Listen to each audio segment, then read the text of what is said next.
പ്രേക്ഷകർക്ക് നമസ്കാരം. സിറിയയില് ജിഹാദിന് വേണ്ടിയിട്ട് വലിയ രീതിയിലുള്ള തമ്മിൽ തല്ലാണ് ഇപ്പോ നടന്നുകൊണ്ടിരിക്കുന്നത്. 1000-ലധികമാണ് ആളുകളാണ് കൊല്ലപ്പെട്ടിട്ടുള്ളത്. അതിൽ 125 പേര് മാത്രമേ സുരക്ഷാ ഉദ്യോഗസ്ഥന്മാര് എന്ന് പറയുന്നുള്ളൂ. ബാക്കി വരുന്നതൊക്കെ തന്നെ സാധാരണക്കാരാണ് കൊല്ലപ്പെട്ടിട്ടുള്ളത്. സകല ആളുകളും പ്രത്യേകിച്ച് മനസ്സിലാക്കണം, ഔദ്യോഗികമായിട്ടുള്ള കണക്കുകൾ മാത്രമാണ് 1000-ലധികം എന്ന് വാർത്തകളിൽ വരുന്നത്.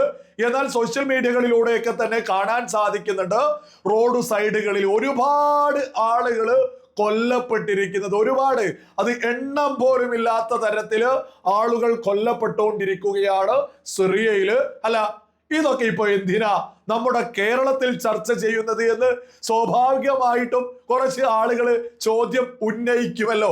അവരോടൊക്കെ തന്നെ പറയാനുള്ളത്, ഈ സിറിയ ബഷാറുൽ അസദിന്റെ ഭരണത്തെയൊക്കെ അബൂ മുഹമ്മദ് അൽ ജോലാനി എന്ന തീവ്രവാദി പിടിച്ചെടുത്ത സമയത്ത് ഈ അബൂ മുഹമ്മദ് അൽ ജോലാനിയെ പുകഴ്ത്തിക്കൊണ്ട് നമ്മുടെ കേരളത്തിലെ മൗദൂദികൾ ഉൾപ്പെടെ ഒരുപാട് ആളുകള് വലിയ രീതിയിൽ പൊക്കിപ്പിടിച്ചിരുന്നു. പ്രധാനമായിട്ടും സിറിയയിൽ പുതുവസന്തം, ജനങ്ങളൊക്കെ തന്നെ രക്ഷപ്പെട്ടു. സിറിയയിൽ നിന്ന് ഓടിപ്പോയിരുന്ന ആയിരക്കണക്കിന് 10,000-കണക്കിന് ആളുകള് അബൂ മുഹമ്മദ് അൽ ജോലാനി സിറിയ പിടിച്ചെടുത്തതോട് കൂടിയിട്ട് തിരിച്ചു വന്നു എന്നൊക്കെ പറഞ്ഞുകൊണ്ട് ഈ അബൂ മുഹമ്മദ് അൽ ജോലാനിയെ വലിയ സംഭവമാക്കി നമ്മുടെ കേരളത്തില് ഒരുപാട് ആളുകള് പ്രചരിപ്പിച്ചിരുന്നു.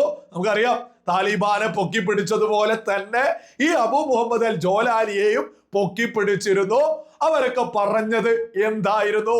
സിറിയയിൽ വലിയ സമാധാനം വന്നു എന്നല്ലേ?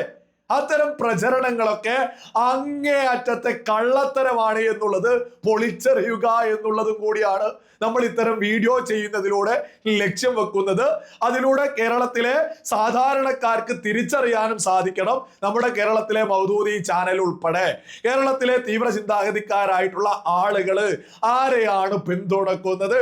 അവർ അബൂ മുഹമ്മദ് അൽ ജോലാനിയെ പിന്തുണക്കുകയും അത് കഴിഞ്ഞ് നേരെ നമ്മുടെ രാജ്യത്ത് വന്ന് നരേന്ദ്രമോദിക്കെതിരെ തോന്നിയത് വിളിച്ചും പറയും. ഇതൊക്കെ കേരളത്തിലെ സകല സാധാരണക്കാരായിട്ടുള്ള ആളുകളും തിരിച്ചറിയാൻ വേണ്ടി തന്നെയാണ് സിറിയയിലൊക്കെ നടക്കുന്ന തമ്മിൽ തല്ലും അവിടെ ജനങ്ങൾ കഷ്ടത അനുഭവിക്കുന്നതും. 1000-ലധികം ആളുകൾ എന്നത് ഔദ്യോഗിക കണക്ക് മാത്രമാണ്. എന്നാൽ ഒരുപാട് ആളുകളാണ് ഈ തമ്മിൽ തല്ല് കാരണം കൊല്ലപ്പെട്ടുകൊണ്ടിരിക്കുന്നത്. ഇതിൽ ഭൂരിപക്ഷം ആളുകളും സാധാരണക്കാരാണ് എന്നുള്ളതും തിരിച്ചറിയുക.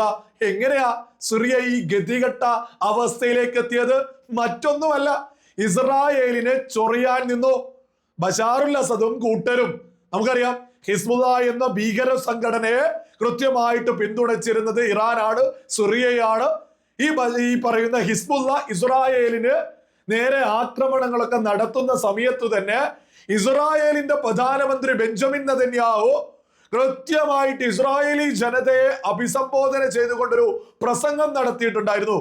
അതിൽ അദ്ദേഹം വളരെ വ്യക്തമായിട്ട് എടുത്തു പറയുന്നിരുന്നു, അന്ന് സിറിയ ഭരിച്ചിരുന്ന ബഷാറുൽ അസദിനോടാണ് വ്യക്തമായിട്ട് പറയുന്നത്, നിങ്ങൾ തീക്കൊള്ളി കൊണ്ടാണ് ചൊറിയാൻ ശ്രമിക്കുന്നത്. സിറിയക്ക് അനാവശ്യമായിട്ട് ഇസ്രായേലിനോട് ചൊറിയാൻ വരരുത്.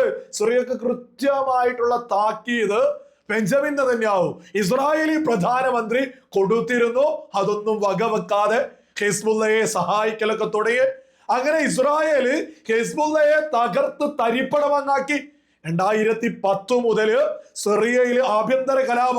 ഈ കലാപത്തിൽ നിന്നൊക്കെ തന്നെ ബഷാറുൽ അസദ് വിജയിച്ചിരുന്നത്, ബഷാറുൽ അസദ് വീഴാതിരുന്നതിന്റെ പ്രധാനപ്പെട്ട കാരണം എന്ന് പറയുന്നത് ഈ ഹിസ്ബുള്ള ഭീകരരായിരുന്നു. ഈ ഹിസ്ബുള്ള ഭീകരരുടെ പിന്തുണ കാരണമാണ് സിറിയ 2010 മുതൽ വലിയ ആഭ്യന്തര കലാപം ഉണ്ടായിരുന്നിട്ടോ ഈ ബഷാറുൽ അസദിന്റെ ഭരണകൂടം വീഴാതിരുന്നത്. എന്നാൽ ഇസ്രായേല് ഹിസ്ബുള്ളയെ തകർത്ത് തരിപ്പണമാക്കിയതോട് കൂടിയിട്ട് ഈ പറയുന്ന സിറിയയിലെ വിമത സംഘങ്ങള്, ഈ പറയുന്ന അബൂ മുഹമ്മദ് അൽ ജോലാനിയുടെ നേതൃത്വത്തിലുള്ള ഭീകരവാദ സംഘടനകള്, തീവ്രവാദ സംഘടനകള്, ഇവരൊരുമിച്ച് വന്ന് ബഷാറുൽ അസദിനെ അങ്ങ് തകർത്ത് തരിപ്പണമാക്കി. അങ്ങനെ സിറിയ ഈ പറയുന്ന അബൂ മുഹമ്മദ് അൽ ജോലാനി അങ്ങ് പിടിച്ചെടുക്കുകയായിരുന്നു ചെയ്തത്. ആ സമയം വരെ ഇവിടെയുള്ള മൗദൂദികളുടെ ഒക്കെ ഒരു മൊണ്ണത്തരം സകലരും തിരിച്ചറിയണം. ഈ സിറിയയിലെ ബഷാർ അൽ അസദിനെ ആയിരുന്നു നിരന്തരം ഈ മൗദൂദികളൊക്കെ പിന്തുണച്ചിരുന്നത്. എന്നാൽ ഈ പറയുന്ന ബഷാർ അൽ അസദിനെ അട്ടിമറിച്ച് അബൂ മുഹമ്മദ് അൽ ജോലാനി വന്ന സമയത്ത് തന്നെ ഒരു ഉളുപ്പുമില്ലാതെ ഇവിടെയുള്ള മൊണ്ണകളായിട്ടുള്ള സകല തീവ്ര ചിന്താഗതിക്കാരായിട്ടുള്ള ആളുകളും ഒറ്റയടിക്ക് പിന്തുണ അബൂ മുഹമ്മദ് അൽ ജോലാനിക്ക് കൊടുത്തു. പിന്നീട് വലിയ പുകഴ്ത്ത് പാട്ടുകളായിരുന്നു നമ്മുടെ കേരളത്തിൽ നിരന്തരം നടത്തിയിരുന്നത്. ഓ സിറിയൻ ജനത രക്ഷപ്പെട്ടു, സിറിയൻ ജനതയ്ക്ക് വസന്തമായിരിക്കും, അങ്ങനെ തോന്നിയതുപോലെ വർണ്ണിച്ചവർ ചർച്ച നടത്തി വലിയ പ്രചരണം സോഷ്യൽ മീഡിയകളിലൂടെ നടത്തിക്കൊണ്ടേ ഇരുന്നു. നമ്മൾ അന്നേ പറഞ്ഞതാ, ജിഹാദികൾ എവിടെ ഭരണം പിടിച്ചാലും ആ രാജ്യത്തെ ജനങ്ങൾക്കാണ് വലിയ കഷ്ടത ഉണ്ടാവുക. അവർക്കൊരിക്കലും ഒരു സമാധാനത്തിനും താല്പര്യമില്ല. ഒന്നുകിൽ ഈ ഒരു ഭാഗത്ത് ഇസ്രായേലോ അമേരിക്കയോ ഇവരെ ആരെങ്കിലും പോയിട്ട് നിരന്തരം ചൊറിഞ്ഞുകൊണ്ടിരിക്കും, അല്ല ഒന്നാം തരം പണി തിരിച്ചു കിട്ടുമ്പോ അടങ്ങി ഒതുങ്ങി നിൽക്കും. പിന്നെ അവരെന്ത് ചെയ്യൂ, തമ്മിൽ തല്ലങ്ങ് തുടങ്ങും. അങ്ങനെ തമ്മിൽ തല്ലാണിപ്പോ നടന്നുകൊണ്ടിരിക്കുന്നത് വലിയ രീതിയിൽ. അതായത് സിറിയയിലെ ജനതയൊക്കെ ഈ ജിഹാദിസം കൊണ്ട്, ഈ തീവ്രവാദം കൊണ്ടൊക്കെ പൊറുതി മുട്ടി അവരെ പോലെ മറ്റ് രാജ്യങ്ങളിലേക്ക് രക്ഷപ്പെടാൻ ശ്രമിക്കുന്ന ഒരുപാട് ആളുകൾ സിറിയയിലുണ്ട്. എന്നിട്ടും നമ്മളൊക്കെ ഗൗരവത്തിൽ തിരിച്ചറിയേണ്ടതാ, ഈ സിറിയൻ ജനതക്ക് പോലും സിറിയയിൽ നടക്കുന്ന കലാപത്തിനെ പിന്തുണയ്ക്കാൻ സാധിക്കുന്നില്ല. എന്നാൽ നമ്മുടെ കേരളത്തിലെ മൗദൂദികൾക്ക്, തീവ്രവാദ അനുകൂലികൾക്ക്, ഹമാസോളികൾക്ക്, ഹിസ്ബുള്ളോളികൾക്ക്, ഹൂത്തിയോളികൾക്ക്, ഇത്തരം ആളുകൾക്കൊക്കെ തന്നെ സിറിയയിലെ ഓരോ നേതാക്കന്മാരെ ഇങ്ങനെ ആരാധിക്കുക. ഈ മൗദൂദികളും ഇവിടെയുള്ള തീവ്ര ചിന്താഗതിക്കാരുടെയും ലക്ഷ്യം എന്താ? അതേപോലെ ഒരു കലാപ അന്തരീക്ഷം നമ്മുടെ രാജ്യത്തും ഉണ്ടാവുക എന്നതാണോ? ഇവന്മാരൊക്കെ നമ്മുടെ കേരളത്തിൽ നിന്ന് പിന്തുണക്കുന്ന ഇത്തരം ആളുകൾ, അതായത് അബൂ മുഹമ്മദ് അൽ ജോലാനി, ഇസ്മായിൽ ഹനിയ, യഹിയ സിൻവാർ, ഈ ഹസൻ നസ്രുള്ള, ഇത്തരം ഭീകരവാദികളൊക്കെ ഉള്ള ഏതൊരു സ്ഥലം നിങ്ങളൊക്കെ ഒന്ന് നോക്കി നോക്കൂ. അവരൊക്കെ ഭരിച്ച് മുന്നോട്ട് പോകുന്ന, അവരൊക്കെ നേതൃത്വം കൊടുക്കുന്ന ജനതന്റെ അവസ്ഥ എന്താ? നരകിച്ച് ജീവിക്കുന്ന ഒരു ജനതയായിരിക്കും. ഇവർ എവിടെ നേതൃത്വം കൊടുത്തോ അവിടെ ഉണ്ടാവുക. എന്നിട്ട് ഈ നേതൃത്വത്തെ നമ്മുടെ ജനാധിപത്യ സുന്ദരമായ നമ്മുടെ ഭാരതത്തിൽ ഇരുന്ന് ഒരു ഉളുപ്പുമില്ലാതെ പിന്തുണക്കും. ഇവന്മാരുടെ ആരാധനാ കഥാപാത്രങ്ങളുള്ള സ്ഥലത്തെ ജനങ്ങൾക്ക് നരക ജീവിത.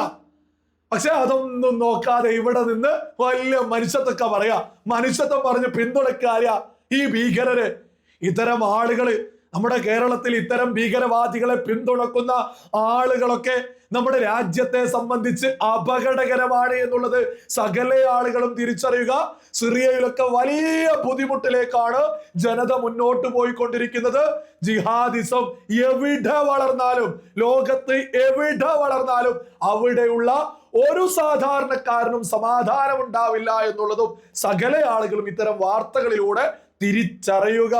കൂടുതൽ വാർത്തകളും വിശേഷങ്ങളും നിങ്ങളിലേക്ക് എത്താൻ ABC മലയാളം സബ്സ്ക്രൈബ് ചെയ്യുക, ബെൽ ബട്ടണും അമർത്തുക.